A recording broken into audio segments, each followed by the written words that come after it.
On the 8th of July, when a government official arrived on the third floor of the C6 building of Ithad Commercial to carry out a court order, he could not have imagined that what he was about to discover would shock the entire Pakistani nation. From the actress's body lying on the ground to the decomposed state of the corpse, the investigation revealing that the time of death was 9 months earlier, the lack of contact with family members, the heirs refusing to claim the body, other people expressing a desire to bury the deceased, the burned body's photos and videos going viral, the brother coming to receive the body, and finally, the journey to the model town cemetery. These are all the issues that since the 8th of July have dominated Pakistani social media, mainstream media and digital media in the form of news. All sorts of people, all kinds of opinions. Some blamed Humaira, others called the family heartless, some lamented the apathy of society, while others were disheartened by the hypocrisy of the showbiz industry. While this news was a source of grief and anxiety for many, for a lot of opportunists it became a way to spice up their content and sell it. As a result, all sorts of people started acting like journalists, digging into details about the actress's death.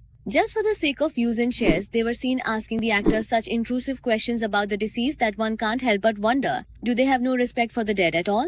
In this digital age where what sells is what is seen rings true, everyone is busy picking apart Humaira's corpse like a song, all for their own benefit. In this sordid business where cheap YouTubers grab microphones and pose as journalists and so-called social media reporters lead the way, even the well-known figures of the showbiz industry are not far behind. When news of Humaira's death surfaced, the very next day, media outlets began posting clips from her old interviews on social media, which quickly went viral.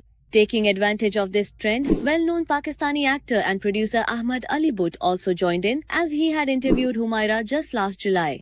Although at the time, viewers showed little interest in the interview of an unknown actress playing a side role, as soon as the unusual details surrounding her death became widespread, public curiosity peaked and people turned to social media to learn more about Humaira. Taking advantage of this trend, Ahmed Ali Butt also re-uploaded Humaira's interview from last year to YouTube.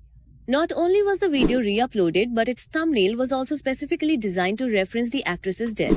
Humaira's old interview is still available on Ahmed Ali's YouTube channel, but its views have still not surpassed 27,000. The thumbnail of this video features a picture of Ahmed Ali Butt and Humaira Asghar, while Humaira's full name and the podcast title Excuse Me are prominently displayed.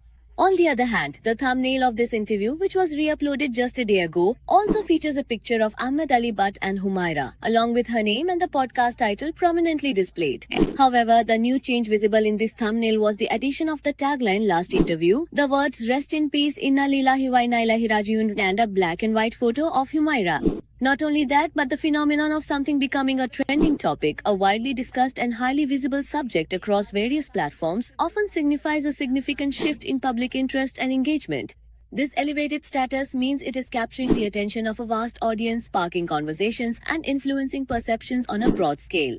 The sheer volume of discussions and interactions surrounding a trending topic can lead to increased awareness, deeper understanding, and even inspire further action or investigation among those who encounter it. It represents a moment where a particular idea, event, or individual has resonated powerfully with the collective consciousness, making it a focal point of contemporary discourse and a key indicator of what is currently capturing the public's imagination and concern.